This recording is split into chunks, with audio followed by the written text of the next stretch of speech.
In 1962, a young American black man once said, "Any religion that professes to be concerned about the souls of men and not concerned about the city government that damns the soul, the economic conditions that corrupt the soul, the slum conditions, the social evils that cripple the soul, is a dry, dead, do-nothing religion in need of new blood."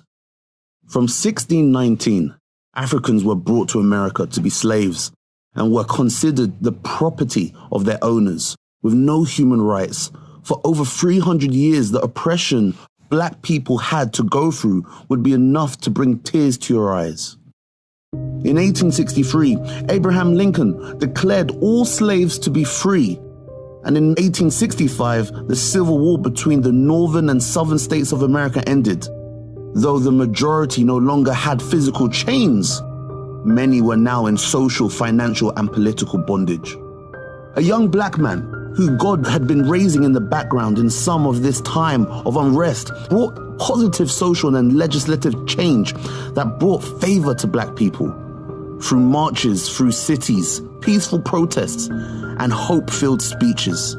Martin Luther King Jr., original name Michael King Jr., was born January 15th, 1929 in Atlanta, Georgia. Martin Luther King led the civil rights movement in the United States from the mid-1950s until 1968, when he was assassinated. In August 1963, 100 years after black slaves were told they were free by the President of America, Martin Luther King came to Washington, D.C. in front of 200,000 people and delivered a speech that would define the civil rights movement. This now world-famous speech was not what he was originally going to share, but was inspired in the moment when a spectator asked him to share the dream. This speech and who Martin Luther King Jr. represented was a threat to American life that was functioning in an unjust and unequal way that favored the white people, particularly the rich and wealthy. I have a dream that my 4 little children will one day live in a nation where they will not be judged by the color of their skin, but by the content of their character.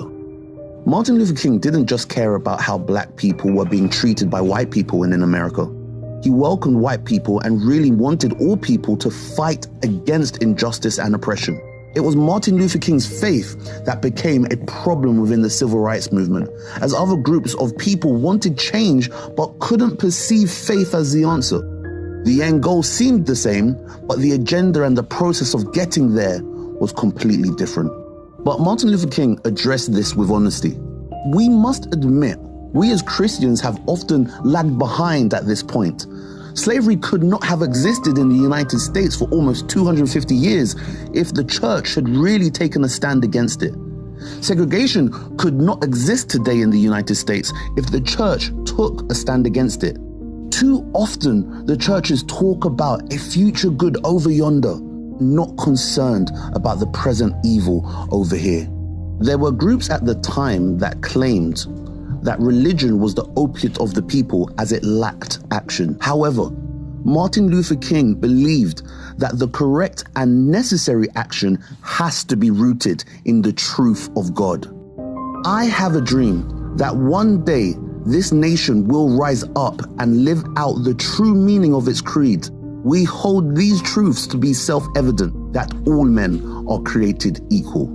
Martin Luther King's message was the outworking of the gospel and its heavenly perspective being manifested in the life of a believer.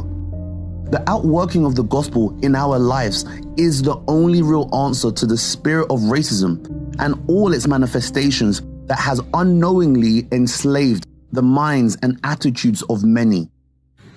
The gospel is our empowering narrative that we are called to walk in and lead people to. We cannot be ashamed of the gospel because it is the power of God that brings salvation to everyone who believes.